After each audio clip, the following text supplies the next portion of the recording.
My focus has really been working with our principal team around deliberate practice and better understanding how to build their own capacity so that no matter the complex task that comes forward to them day to day, they are equipped to solve or develop a team to solve that complex problem. Hello, and welcome to Field Trip, the podcast where we share stories of excellence and innovation from other school and district leaders. As administrators, we don't see each other engage in post-observation conversations with teachers. So we assume that we're probably all doing it in the same way. And I was told that I'm not necessarily doing it the same way as others and wanted others to be able to experience that.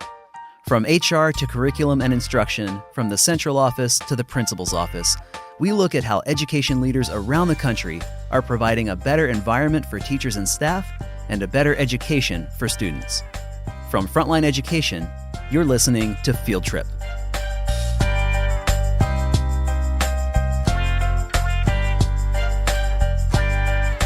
My guests today are Christopher Reuter, Director of Teaching and Learning at Franklin Public Schools in Wisconsin, and Erin King, a principal in the same district. Chris and Erin, it's good to have you here. It's great to be here, Ryan. Good morning. A bit of background. Franklin Public Schools is a south side suburb of Milwaukee. It's high-performing, they exceed expectations on state accountability metrics, and there are 7 schools, 5 elementary schools, 1 middle school where Erin is the principal, and 1 high school that has about 1,600 students. We're not a huge district, but we're not a small district in comparison to the surrounding southeastern Wisconsin school districts.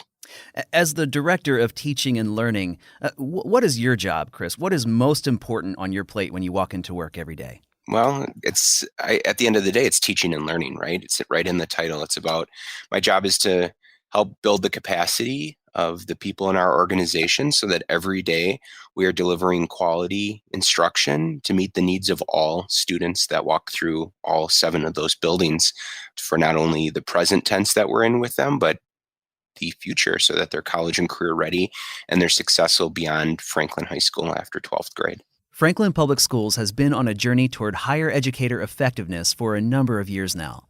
In 2011, Wisconsin began making significant changes to its evaluation process across the state for both teachers and principals, using multiple measures looking at areas of professional practice and student outcomes.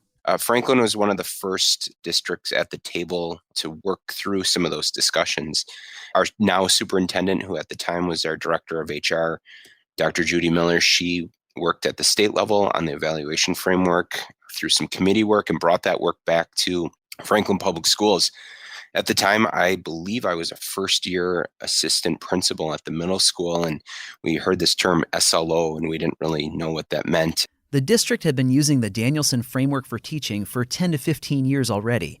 And so, while the language and understanding of Charlotte Danielson's work wasn't new, the way they went about using it was. They began trying out the new system, and Chris worked with a handful of teachers as part of Franklin's pilot program. They then shared that data back to Wisconsin's Department of Public Instruction. So that's kind of where we began, and from there, it's morphed to a more, I think, usable coaching framework, as well as, at the end of the day, an accountability measure around student data and achievement and teacher practice. We've had a lot of bumps along the way, and it's not perfect yet, but I feel that as an organization, we're growing every year with our understanding and really trying to grow beyond compliance and build towards commitment. Very early on, and Erin can probably attest to this too, as we worked together at the middle school for a while. And it was very much checklist, let's get this done. I have my goal. I have my number of observations. I had my meetings with my administrator. Check, check, check, done. Now it's a new year. And we really have worked over the last couple of years and will continue to work to better understand how we can utilize the framework as well as student learning outcomes as growth and coaching and development of our practice, knowing that we can be better every day. I know that a large part of your work, Chris, focuses on developing principles. How do you do that? As I said, my job is obviously to develop and expand the capacity of teaching and learning across the district.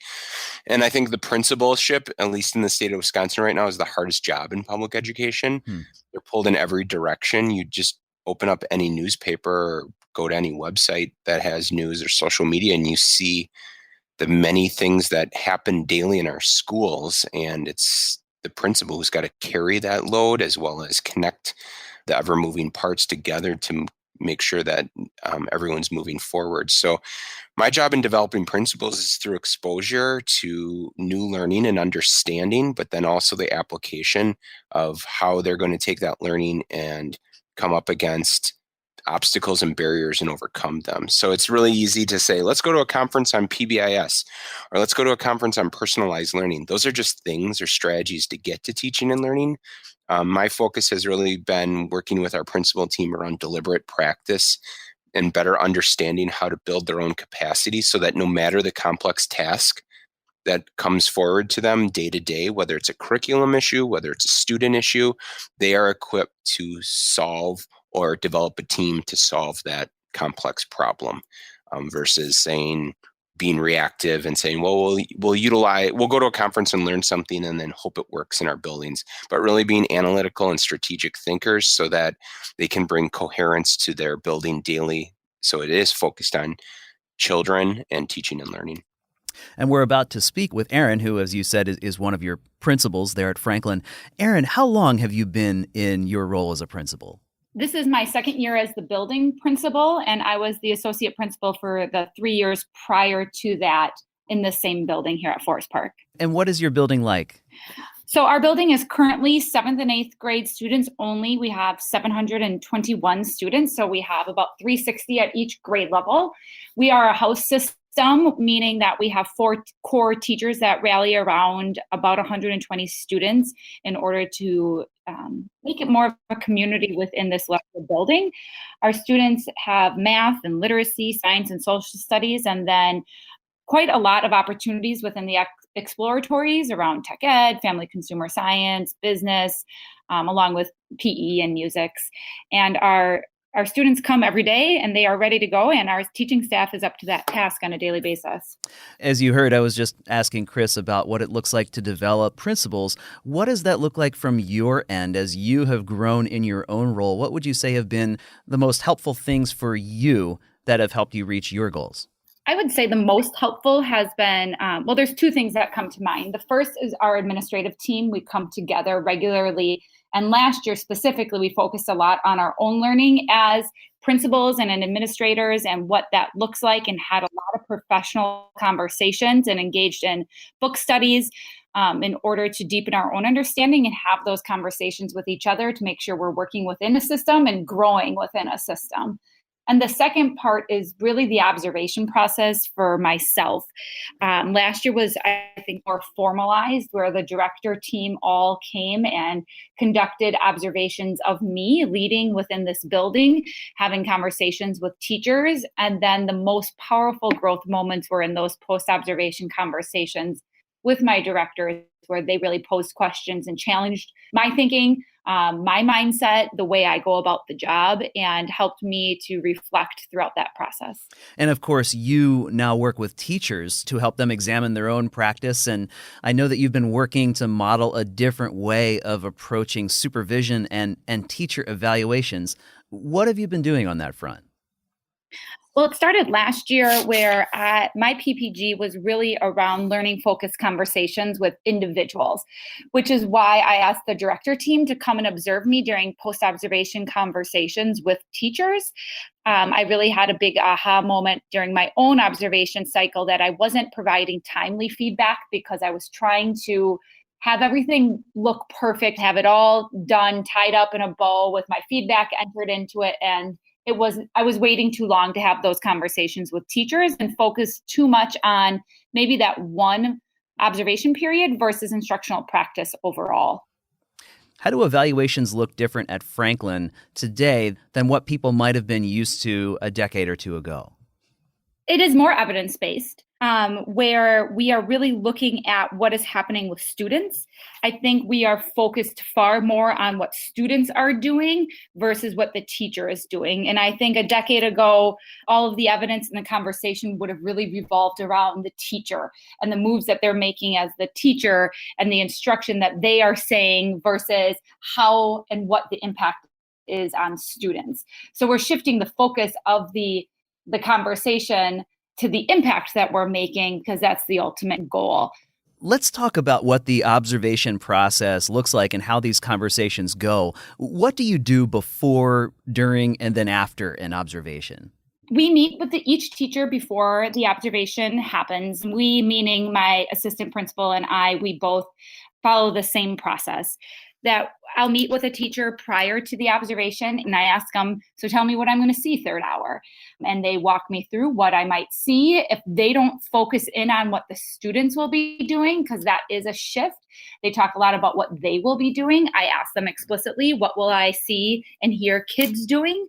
And then if they also don't explicitly bring up our building focus, which we have two around literacy and engagement, then I ask them, how will I see our building priorities come to life within the classroom? And it's a pretty quick meeting. It's about 10 to 15 minutes that we don't want to take up more time than we need to, because it's really, I expect them to be responsive within the lesson. So I don't expect them to be able to tell me every nuance of their class period. After the pre-observation conversation, Erin conducts the observation itself.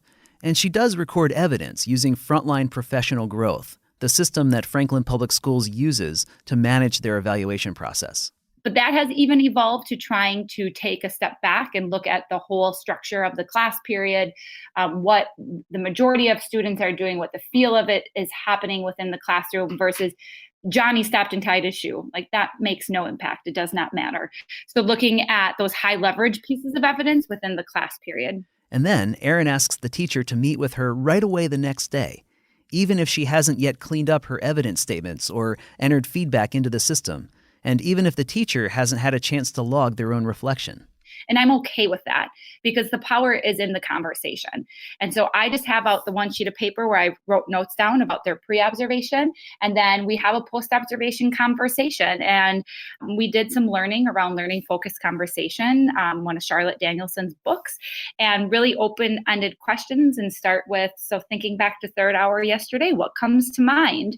And then I do very little talking and do a lot of listening. You mentioned that you meet with them right away the very next day. What's important, Erin, about that quick timeline? Acknowledging that our teachers have a really hard job where they're teaching a lot of lessons in a day. And then if we wait 3, 4, even a week later, they've taught a lot of lessons, and being able to reflect on their instructional moves and their responsiveness to certain students or situations in the classroom, the reflection is not nearly as able to go into the depth of the work nearly as well. So that timeliness is incredibly important, not only for the true reflection, but also really the whole genuine feeling around this process. The longer you wait, the more nerves do get the best of teachers, and they start to worry about it and wonder what I'm going to think of them, and they start to go personal with it and get worried about it. So that quick time frame helps not only the climate and culture in the building, but also the true understanding of the depth of the conversation. I know that schools everywhere are grappling with how to approach observations and improve practice. What has your change process looked like as you've dealt with this issue? Where did you start, and where are you now? I started last year as the building principal for the first year, moving from AP, trying to best understand how I can have an impact on this building. And I discovered that it is through those conversations. So I focused in on learning focused conversations with individuals last year, really dug into some literature around that, engaged in conversation with my own colleagues and the director team, and then was really transparent with teachers that this was my growth area. And that's why I am working on it. I'm asking directors to join us in these post-observation conversations to provide me feedback. And that transparency with teachers, I think, also helped the climate and culture in the sense that they saw me being vulnerable and seeking feedback from others as well in this growth process. So taking it from there this year, understanding that I really want to widen my sphere of influence, I'm focused on teams and impacting teams and moving them forward, as that is really our biggest bang for our buck, as we don't work in silos anymore, that we are working together as a team in order to impact as many students as possible. So I've been seeking feedback this year around how I am engaging in learning focused conversations with teams, whether that's a PLC, a grade level team, or a house team, where they're focused in on students and individuals around social emotional needs. I've been soliciting some feedback from the directors there and engaging in learning around emotional intelligence and how I can improve myself in order to impact teams. It sounds like this is a real two-way dialogue. And I know that you mentioned that teachers give you feedback on the observation process, but how do you get them to buy into what you're doing in the first place? I do. I ask them for feedback, and I'm very honest. I put my cards on the table, and my staff, I believe, has seen that now that I've been in this building for 4.5 years, that they really, who I am is who I am every day. And they see that honesty and that transparency and vulnerability.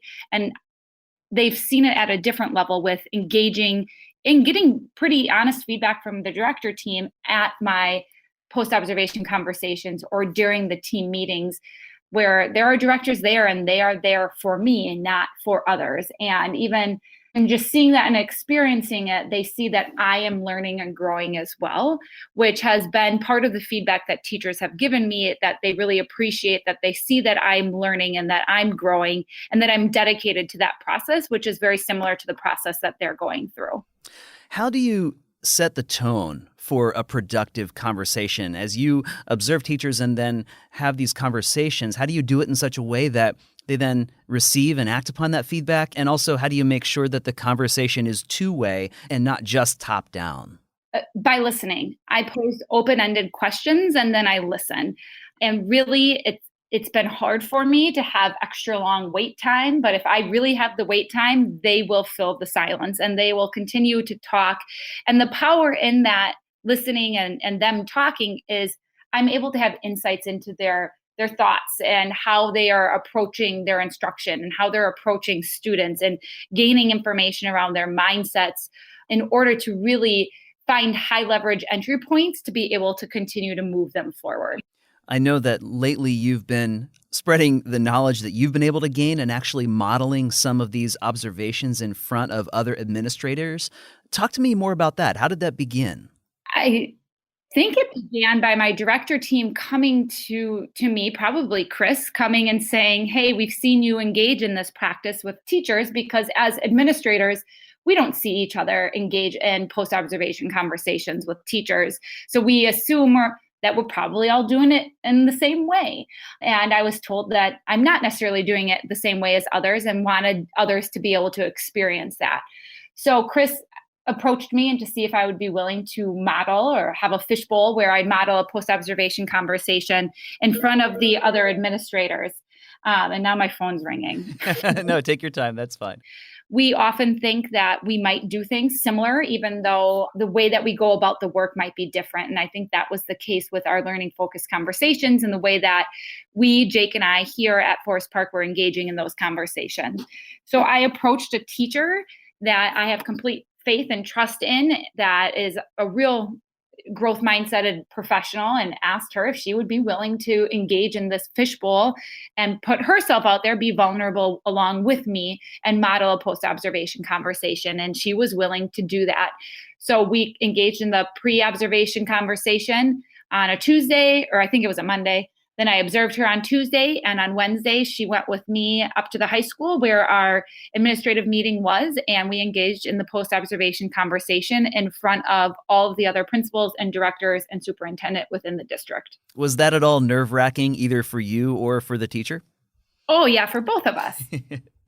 We were definitely nervous. I was probably less nervous, but you wouldn't know it from the teacher's perspective. She held it together really well. She is always calm and such a learner, and did a very nice job being able to articulate her thoughts around her instruction and what she can continue to learn and improve. How is this room set up? Is there anything special about the way that this actually looks when you're there in the room having this conversation in front of the other administrators?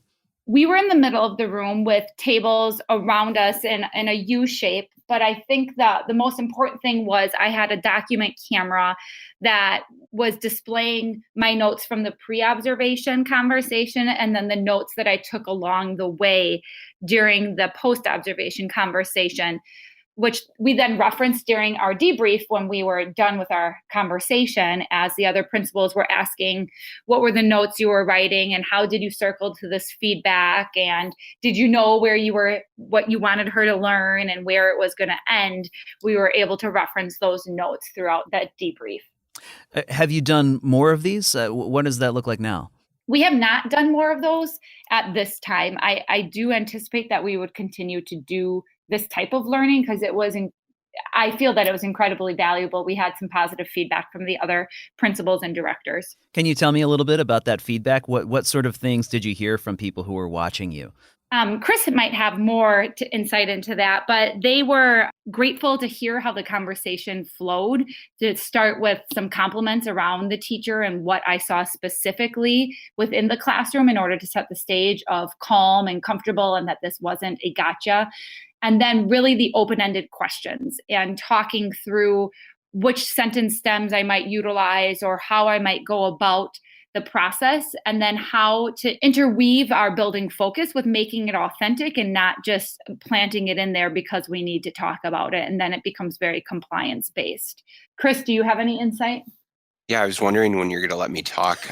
So I think that Erin, as you heard, Erin's one, you can tell from the themes that are coming out, she's one of our best at making connections. And that was evident in the observations that she talks about with directors, as well as the work she did with one of her teachers in front of the entire district leadership team.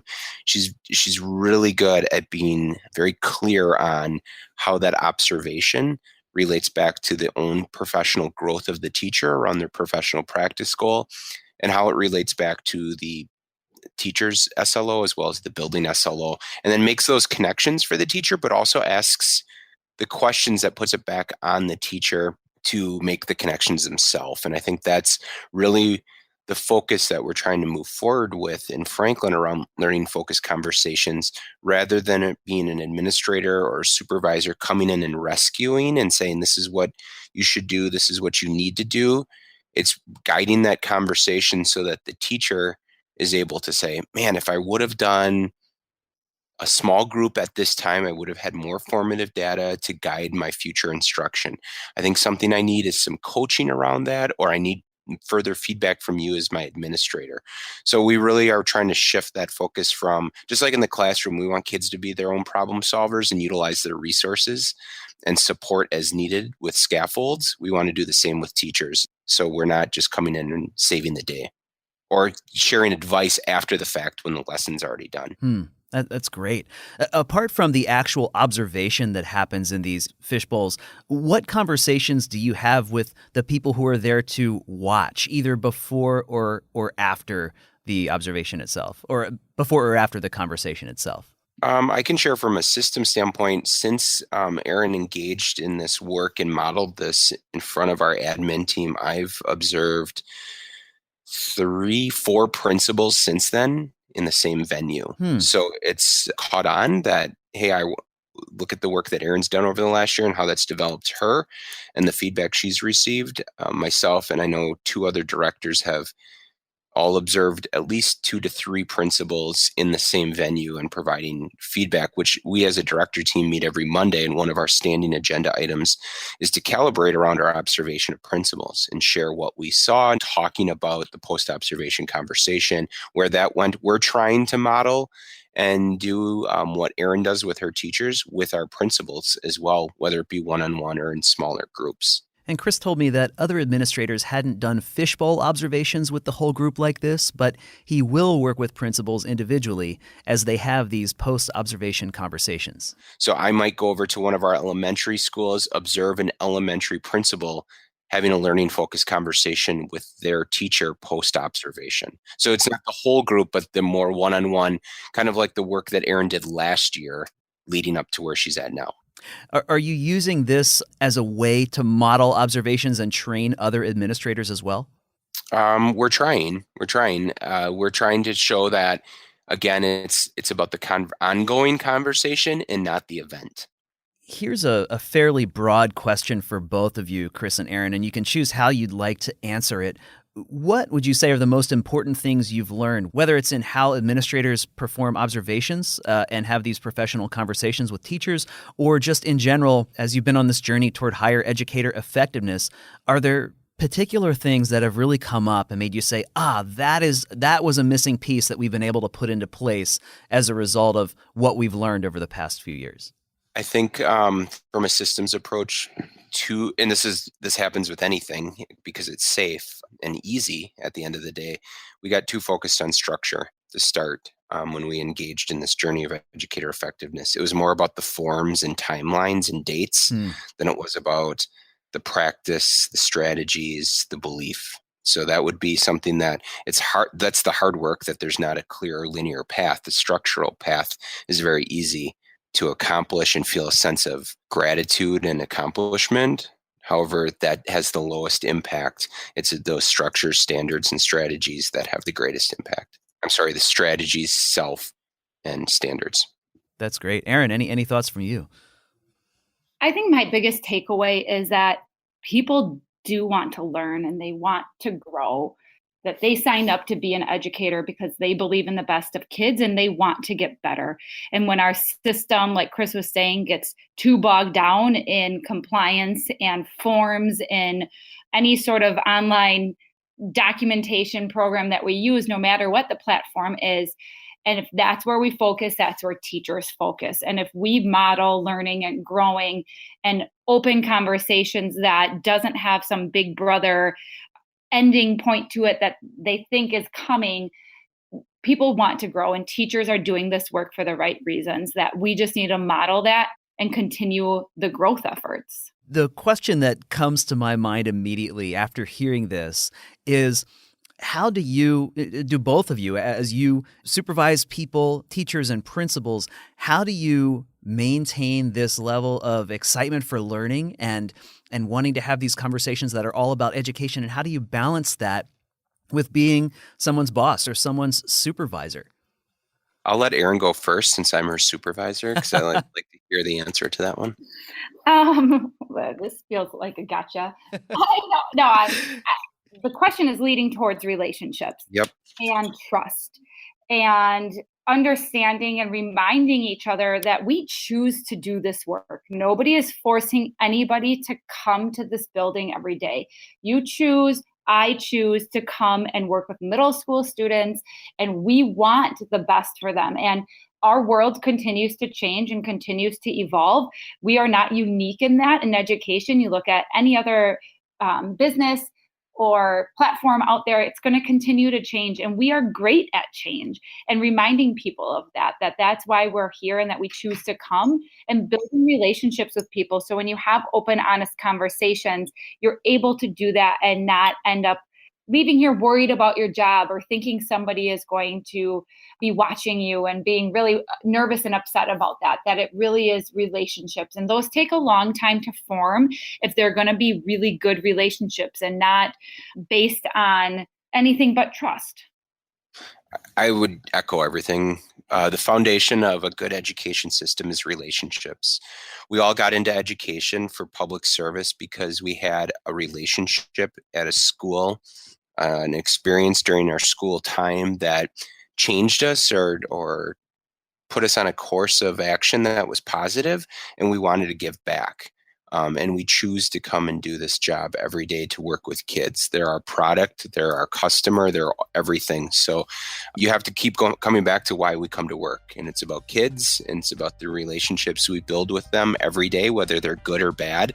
And how do we get better at building those relationships? Because ultimately, if they don't walk through the doors, we don't have a job. So we have a moral imperative to continue to strive to be better every day for them.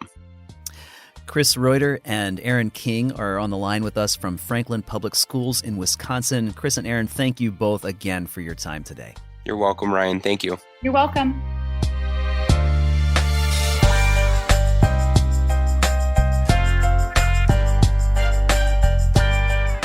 Field Trip is a podcast from Frontline Education. Frontline's industry-leading software is designed exclusively for the K-12 market, and that includes Frontline Professional Growth.